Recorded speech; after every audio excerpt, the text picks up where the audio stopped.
Hello everyone, welcome back to my channel English with Aparna. आज मैं आपके लिए लेकर आई हूँ आर्टिकल। ये आर्टिकल छोटे बच्चों को से लेकर 8 तक तो पूछे ही जाते हैं, लेकिन क्या आपको पता है ये आपके बोर्ड में आने वाले और कंपटीशन में आने वाले भी टॉपिक है। इसमें से एक क्वेश्चन 90% कॉम्पिटिशन में और 10th और 12th के बोर्ड में पूछा जाता है। तो इसलिए आप वीडियो को स्किप मत कीजिएगा, लास्ट तक वीडियो को देखिएगा, क्योंकि जो वैसे तो ये ए और एन का यूज बहुत इजी होता है, बट जब बोर्ड में और कंपटीशन में पूछे जाते हैं तब इतने इजी नहीं आते हैं। जो मेन टॉपिक हैं जिसपे क्वेश्चन बोर्ड में प्रीवियस ईयर में काफी बार पूछे गए हैं और बच्चे 90% गलती करते हैं, वही कुछ क्वेश्चंस मैंने लास्ट में दिए हैं। इसलिए वीडियो के लास्ट तक बने रहिएगा। हम शुरू करते हैं। पहले हम क्लियर करते हैं कि what is an article. Article होते क्या है? आर्टिकल वे शब्द होते हैं जो नाउन के पहले आते हैं। आर्टिकल होते कितने प्रकार के? 3 टाइप्स के, ए, एन और द। सबसे पहले हम ये देखेंगे कि ए का यूज किस में करते हैं। ए का यूज हम कॉन्सोनेंट में करते हैं। कॉन्सोनेंट क्या होते हैं? कॉन्सोनेंट ए से लेकर जेड तक के अल्फाबेट में हम ये 5 words A, E, I, O, you को अलग कर देंगे। उसके बाद जितना भी बचता है, यानी बी से लेकर जेड तक में ये 5 वर्ड्स नहीं होंगे, तो वो हमारे कॉन्सोनेंट में आएंगे। हिंदी में हम कॉन्सोनेंट को व्यंजन कहते हैं, जो का से ज्ञानी तक होते हैं। अब जो हमने 5 वर्ड अल्फाबेट से निकाले हैं वो हमारे वाउल में आ जाते हैं। ए, ई, आई, ओ, यू, जिसे मैं हिंदी में स्वर कहते हैं, जो आ से अंग तक होते हैं। लेकिन ये बात आप ध्यान रखिएगा कि जो हमारे इंग्लिश के वाउल्स हैं और कॉन्सोनेंट है वो हमारे हिंदी के व्यंजन और स्वरों से पूरे मैच होना चाहिए, तभी इसका यूज होता है।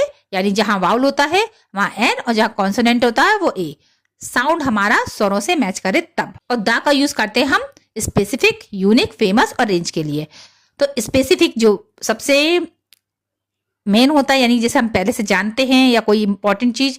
यूनिक जैसे कि हमारे सन मून, फेमस पर्सनैलिटी हो जाते हैं। रेंज, इसकी फुल वीडियो मैं आपको नेक्स्ट वीडियो में लेकर आऊंगी, जिससे आपका दा का रूल्स क्लियर हो जाएगा।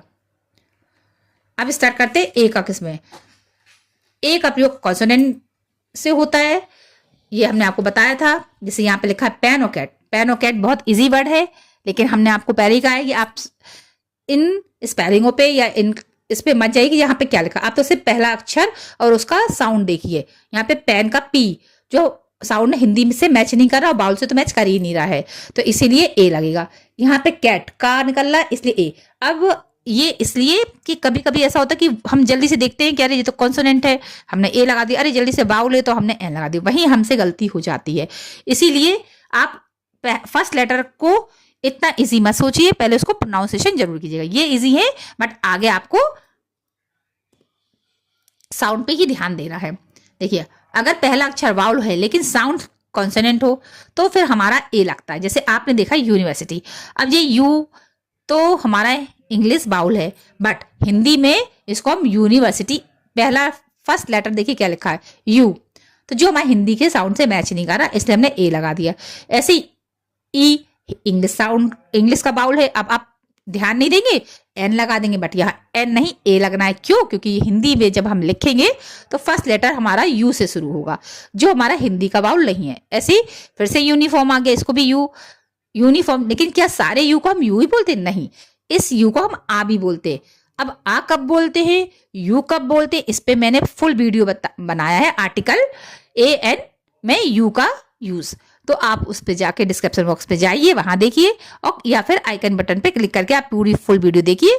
इसके बाद आप उस वीडियो को देखने के बाद आप कभी भी यू की मिस्टेक नहीं करेंगे, ये मेरा प्रॉमिस है।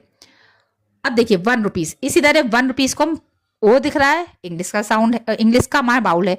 आप क्या सोचेंगे यहाँ पे एन लग जाए, बट नहीं, मैंने जैसा बोला था इसका साउंड बा है, और जो हमारे हिंदी के स्वरों से मैच नहीं करता है। तो यहाँ पे क्या लग गया? ए।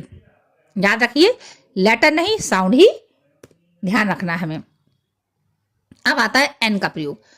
एन का प्रयोग वाउल साउंड से शुरू होने वाले शब्दों के पहले आता है, जैसे कि apple, orange, egg, elephant, umbrella. इन सब का साउंड जब आप हिंदी में देखेंगे तो ए निकलेगा, ओ निकलेगा, ए निकलेगा, ए निकलेगा, और इसका हम अम्ब्रेला का आ निकल रहा है। फिर से वही रिपीट, फिर से यू को अब हम आप प्रोनाउंसिएशन कर रहे हैं। क्यों कर रहे हैं ये आप मेरी वीडियो में जाके देख सकते हैं। अब आते हैं, अगर पहला अक्षर कॉन्सोनेंट है लेकिन साउंड बाउल हो तभी एन लगेगा। जैसा रूल्स बाउल में चल रहा था कि हमारा वाउल तो है पर साउंड क्या होना चाहिए, साउंड हमारा स्वर के आ से अंग तक मैच करना चाहिए, तभी हम एन लगा रहे थे। इसी तरह कॉन्सोनेंट हमारा क्या है, का से या ज्ञानी तक, अगर वो हमारे मैच करेंगे तभी हम ए का यूज करेंगे, नहीं मैच करेंगे, यदि वो हमारे वाउल से मैच कर रहे यानी स्वरों से मैच कर रहे तो फिर हमें एन लगाना पड़ेगा। देखिए ऑनेस्ट, इसका एच साइलेंट होता है, इसे हम पढ़ते ऑनेस्ट, ऑनेस्ट, ठीक है। तो ऑनेस्ट हमारा क्या हो गया, हिंदी का स्वर, इसलिए एन लगाया। इसी तरह फिर से एच साइलेंट है। अब ये क्या लिख पढ़ेंगे, आवर, जिसमें आ से शुरू हो रहा एन लग गया, इसे भी हमें साइलेंट है। ऑनर, इसलिए एन लग गया। एमएलए, एमएलए को देखने में तो ये क्या लग रहा है, कॉन्सोनेंट, बट इसे जब हम लिखेंगे हिंदी में तो एम, तो इसीलिए एन। देखिए जो मैंने शुरू में आपको एप्पल मैंगो बना, ये नहीं आते हैं, ये सिर्फ छोटे बच्चों के लिए ही है। बट आप बोर्ड के एग्जाम दे रहे हो या फिर आप किसी कंपटीशन में बैठे हो तो आपसे यही कहना है मेरा कि आप जो भी अगर वाउल से रिलेटिव कोई एक आर्टिकल पूछा जाए या कंपटीशन में कोई एरर पूछा जाए तो आप वहां प्रोनाउंसिएशन को लिखकर या अपने माइंड में उस वर्ड्स को, पहला वर्ड जरूर देखिए वो स्वर क्या दे रहा है, तभी आप करिएगा, वरना आप गलत कर सकते हैं। इसी तरह देखिए MBA, तो एम को हमने एम लिखा है इसलिए N.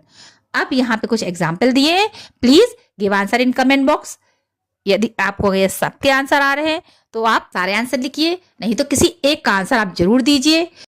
Thank you for watching my video. Please video अगर आपको हेल्पफुल लगी हो तो सब्सक्राइब करना, लाइक करना और कमेंट करना ना भूले।